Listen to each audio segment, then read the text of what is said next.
This video is going to be a market review for the week after, or the plan.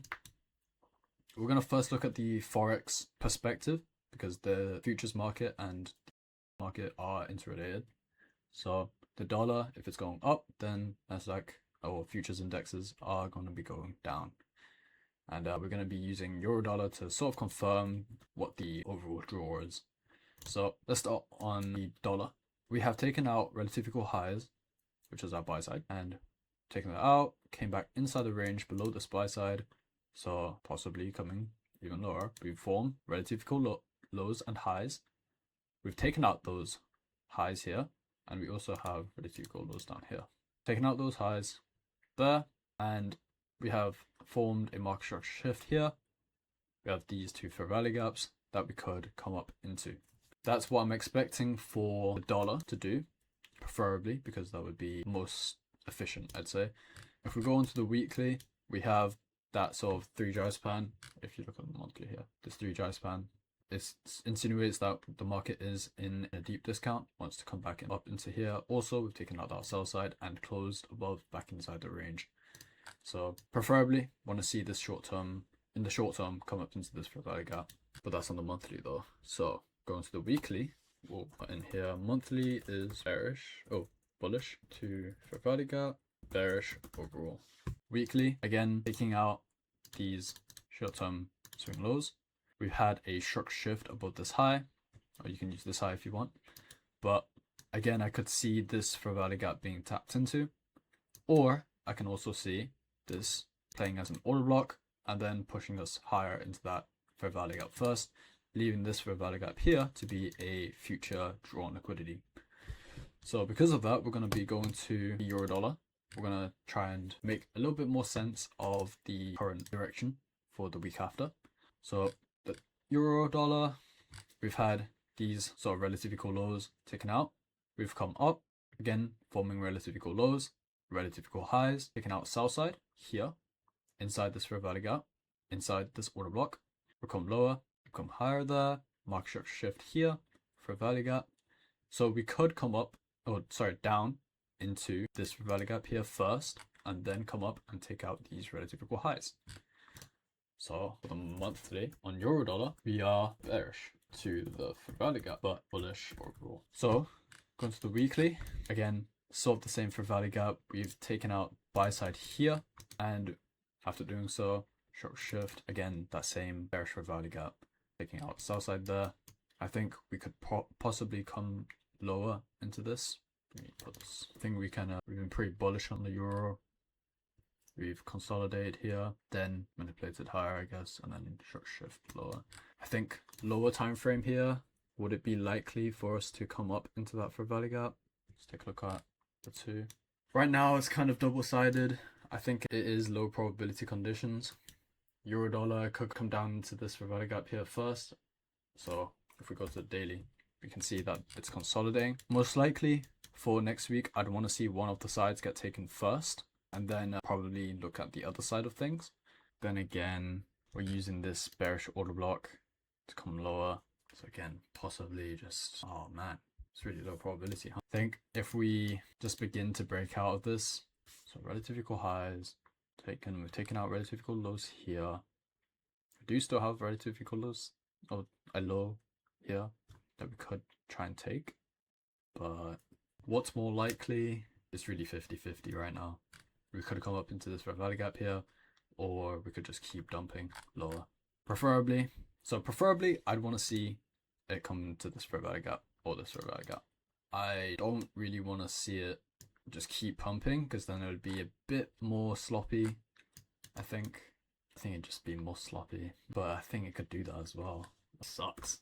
Next week is NFP. Usually NFP weeks are the manipulation weeks, so I think I'd be leaning towards these lows and these highs up here. So bearish on the next week. Is there a point in going to the pound dollar? I don't think there is. Let's go to the wait, let me go back to the dollar. So bearish on the next week on the dollar, so which means bullish on the next week for the Nasdaq or the future indexes. Yes, again.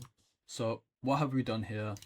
Let's do a complete breakdown. Taking out buy stops here, buy side, taken, structure shift here, fair value gap and respecting that fair value gap, and we get the run lower. Although high resistance, we get the run lower. We've taken out relative equal lows, so we can use this as relative equal lows. Taking out relative equal lows, I think we could possibly see the order block again. If on Monday we close back up above the sell side, then I reckon we could probably get above and go to the order block again. But since high time frame on the dollar and bullish, sorry. High time frame on the dollar on the monthly, I want to see this fair value gap. But before that, I want to see this fair value gap here. So I'm bearish here, but monthly I'm bullish.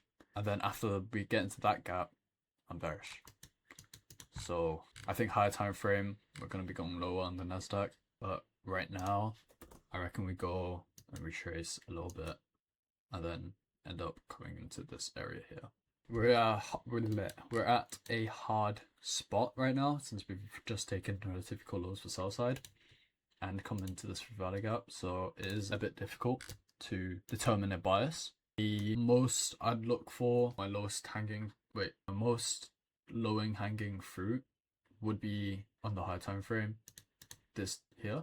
So what I'm expecting is, look, we get a retracement on the first week, sorry, coming back, and then we somewhere close above here, maybe. I'm not really trying to determine every candle though. I think maybe we like wick this somehow, which would mean we've wicked the fair value gap down here, right? So that's what I'm expecting, basically. Relative equal highs, still high here. Take out that high and then come down lower after that. On the Nasdaq, once we've come back into this fair value gap, we're bullish on the dollar, bearish on the Nasdaq. So I'm expecting a lower run down here. Probably might come from some sort of war news. So Monday, I'm expecting some sort of retracement above these lows here. So probably a close back up here. And then on Tuesday, we might come up into that. And then if that's a big expansion, then I don't want to get into the habit of predicting every candle though. Anyhow, I'm bearish. I'm bearish on the Nasdaq overall, but next week, just for next week, probably this order block, and probably after that order block, we go lower. I think that's the best course of action right now. We still have these lows here, and this fair value gap here is in the discount, so that's why I'm targeting that fair value gap. Taking a look at ES, sort of the same thing. We've got these relative equal lows here. I want to see price close back above. Oh, we already have actually. I want to see probably some sort of swing low, or let's just go into this order block. Then after that, we can come in and sort of fill in this range here. But that's also possible. Again, power speaking, I just don't know what that's going to do. Probably Monday, it's just going to be a bit de-risked for testing, most likely. Paper tape reading. Tuesday, more of a trading day. Wednesday, again trading day. Thursday and Friday, lower size, but NFP. These 2 days will be very careful. Overall, it's just kind of high resistance in terms of low probability, in terms of it being either coming up into this fair value gap or coming up into here. So anyhow, that's the foresight for the upcoming week. Hopefully that wasn't too confusing. There's not really any other assets I can compare this to that I know of. So far, probably not going to be trading these conditions unless make a fair value gap here or something, and we leave that open. Because if we leave that open, that means we're getting out of those high resistance liquidity conditions, and that'd be really good. I'm just saying. You guys can see we've closed every fair value gap that we've had. So this is high resistance conditions. So if we leave that fair value gap open, I'll probably go on to a VAR account and then try and trade it. Hope you guys enjoyed that review. I'll see you guys in the next sort of recap or live stream or whatever. Goodbye, guys.